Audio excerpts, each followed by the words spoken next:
প্রতি অসংখ্য ধন্যবাদ এবং কৃতজ্ঞতা প্রকাশ করছি।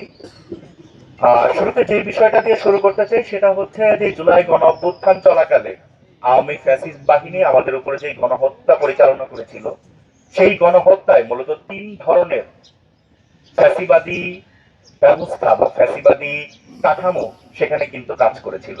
একটা হচ্ছে যারা গণহত্যায় সরাসরি অংশগ্রহণ করেছে, আওয়ামী সন্ত্রাসী এবং পোশাকধারী আওয়ামী সন্ত্রাসী, তারা কিন্তু সুস্পষ্টভাবে মাঠে থেকে আমাদের উপর গুলি চালিয়ে আমাদেরকে পুড়িয়ে দিয়ে তারা গণহত্যা চালিয়েছিল। আর একটা গোষ্ঠী হচ্ছে যারা এই গণ অভ্যুত্থানে যাতে করে গণহত্যা চালানো যায়, এই গণহত্যায় আওয়ামী সন্ত্রাসীদেরকে ফাইন্যান্স করেছিল, যারা আর্থিক সহায়তা দিয়ে এই গণহত্যাকে সংগঠিত করেছিল। আর একটা গোষ্ঠী রয়েছে যারা এই গণ অভ্যুত্থানে যাতে করে একটা সন্ত্রাসী ফ্রেমিং করে গণহত্যা বৈধ করা যায় সেই লক্ষ্যে তারা বয়ান উৎপাদন করেছিল। এই তিন ধরনের গোষ্ঠীর বিরুদ্ধেই কিন্তু আমরা কথা বলবো, তাদের বিচার চাইব। যদিও আমরা এখন পর্যন্ত দেখতে পাচ্ছি যারা গণহত্যায় সরাসরি সম্পৃক্ত ছিল, আওয়ামী সন্ত্রাসীদের পর্যন্ত এই গভর্নমেন্ট সবাইকে কিন্তু আইনের আওতায় নিয়ে আসতে পারছে না, তারা অ্যারেস্ট করতে পারছে না।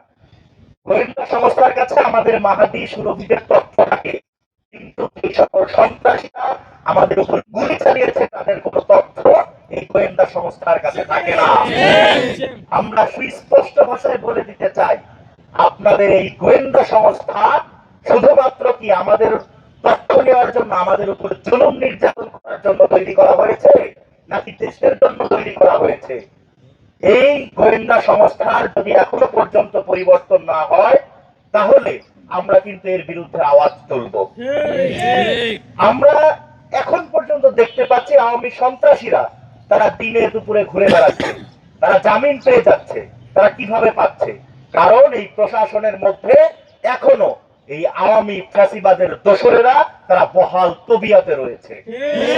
প্রশাসনের ভাইদের প্রতি আমার অনুরোধ থাকবে, আপনারা আপনাদের মধ্যে এই সকল ফ্যাসিবাদের এমবেলার যারা এখনো বহাল তবিয়াতে আছে, আপনারা তাদের বিরুদ্ধে আওয়াজ তুলুন। এই প্রশাসনের মধ্যে এই ফ্যাসিবাদের এমবেলারদেরকে কারা পুনর্বাসন করছে, আপনারা যদি সামর্থ্য থাকে আপনারা আমাদেরকে জানান, নয়তো জনসম্মুখে প্রকাশ করুন।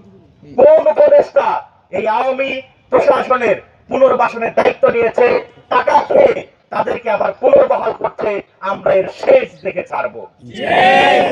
আমরা স্পষ্ট ভাষায় বলে দিতে চাই, এখন দেখতে পাচ্ছি